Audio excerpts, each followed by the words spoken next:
2016 में जब तत्कालीन सपा सरकार थी, उस तत्कालीन सपा के सरकार के दौरान इस रिवर फ्रंट का जहाँ पे मैं पहले तस्वीरों में भी दिखाऊंगा और बताऊंगा, ये रिवर फ्रंट है और इसको बेहतर बनाने के लिए, साफ सुथरा बनाने के लिए, इसको सजाने के लिए, वॉकिंग के नजरिए से और लखनऊ के जो कहा जाता है कि नवाबों का शहर है, उस नजरिए से भी इसको पूरी तरीके से बनाए जाने का टेंडर पास हुआ था सरकार में। उसकी कीमत तकरीबन थी 1513 करोड़ रुपए।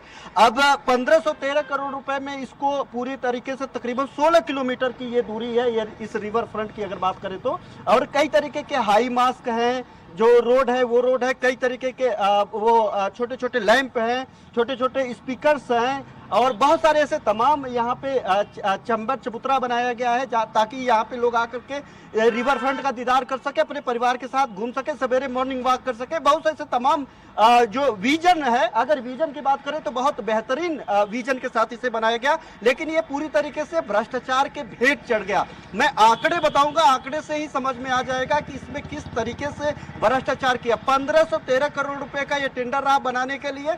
2015-16 की बात है, तब तत्कालीन सपा सरकार थी और तकरीबन उसी वक्त 1437 करोड़ रुपए यानी 95% बजट रिलीज भी कर दिए गए सरकार की तरफ से। लेकिन जो काम हुआ 95% बजट पे, तकरीबन 95% काम पूरा होने चाहिए, लेकिन काम हुआ महज 60%।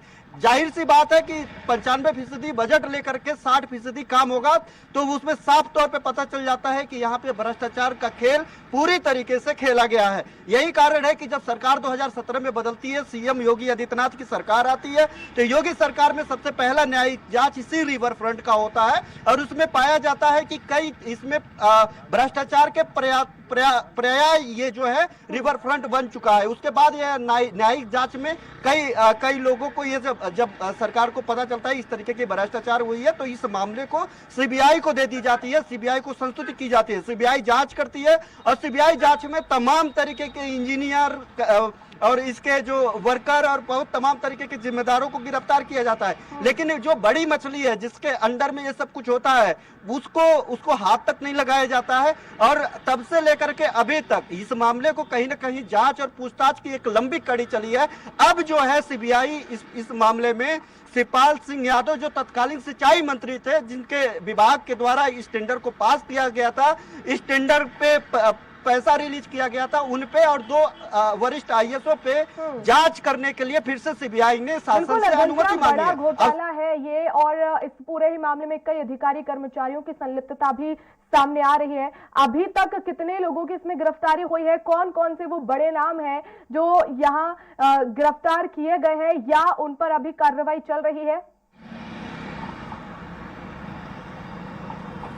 देखिए, इसमें तकरीबन छोटे बड़े अगर देखा जाए तो तकरीबन 6 लोगों से ज्यादा लोग अभी तक गिरफ्तार हो गए हैं, 12 से ज्यादा लोग रडार पे हैं और 3 बड़े नाम जिसमें 2 वरिष्ठ आईएएस हैं और खुद शिवपाल सिंह यादव हैं, इन पे जो जांच होनी है, जो जांच चलनी है। अब सीबीआई ने इसी के लिए जो है शासन से अनुमति मांगी है और शासन ने रिपोर्ट मांगा है। जो रिपोर्ट जो है इस मामले में सारे रिकॉर्ड को सिंचाई विभाग से तलब किया है और वो अभी रिपोर्ट को तलब करने के बाद, ये रिपोर्ट देखने के बाद वो शासन सीबीआई को अनुमति दे देगी।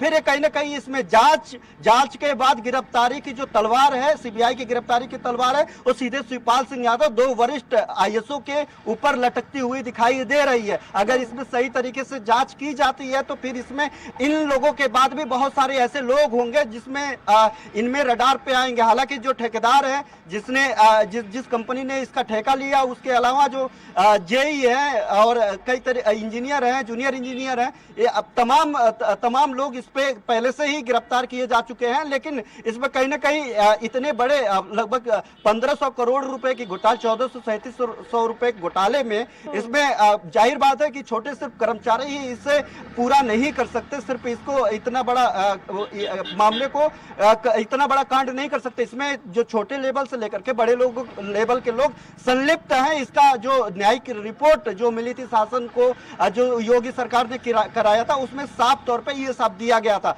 अब ये जांच हो रही है और कहीं ना कहीं इस पे अगर दूसरा एंगल की बात करें वर्षा, तो मैं आपको बता दूं कि इसमें शिवपाल सिंह यादव की मुश्किलें लगातार बढ़ती हुई दिखाई दे रही है। अभी सोमवार को ही शिवपाल सिंह यादव की जो जेड सिक्योरिटी सुरक्षा थी पिछले 10 साल से थी, उसको घटा करके उसको वाइस रेडी सुरक्षा प्रदान की गई है, यानी उनकी सुरक्षा भी घटा दी गई है। हो चुकी है, इससे पहले भी पूछताछ हुई है या ये पहली बार पूछताछ हो रही है? देखिए, इस मामले में अगर बात करें तो शिवपाल सिंह यादव के कार्यालय तक ये पूछताछ हो चुकी है और इनसे संबंधित लगभग सभी लोगों से पूछताछ हो चुकी है। सीबीआई डायरेक्ट, अब चूंकि इस तरीके से अनुमोदन लेना होता है, जो इस तरीके जो आईएएस होते हैं, जो मिनिस्टर होते हैं, ऐसे लोगों की पूछताछ के लिए उनको अनुमोदित होना होता है, अनुमोदन लेना होता है सरकार से, शासन से। अब शासन जब तक उसको संस्तुति नहीं देती है तब तक वो लोग पूछताछ नहीं कर सकते। अब शिवपाल सिंह यादव के खिलाफ ये संस्तुति के लिए पहली बार सीबीआई ने पत्र लिखा है शासन को। अब शासन ने इस मामले में रिकॉर्ड तलब भी कर लिया है। जाहिर बात है कि ये साफ तौर पे ये घोटाला दिख रहा है कि 95% बजट लेने के बाद 60% जो है काम हुआ है, तो जाहिर बात है। और इसमें न्यायिक जांच में सीबीआई ने भी दोषी माना है, तो इस मामले में ये तो साफ है कि शिवपाल सिंह यादव के खिलाफ ये जो रिकॉर्ड तलब हो रही है, तो उसमें कहीं ना कहीं मामले में वो उनकी संलिप्तता सामने आ सकती है। और इसमें आज होगी, अब देखना होगा कि किस तरह से जो है वो नए खुलासे होंगे, क्या गिरफ्तारी हो सकती है या नहीं, ये भी देखने वाली बात होगी। बहुत शुक्रिया घनश्याम तमाम जानकारी के लिए। और यूपी में 16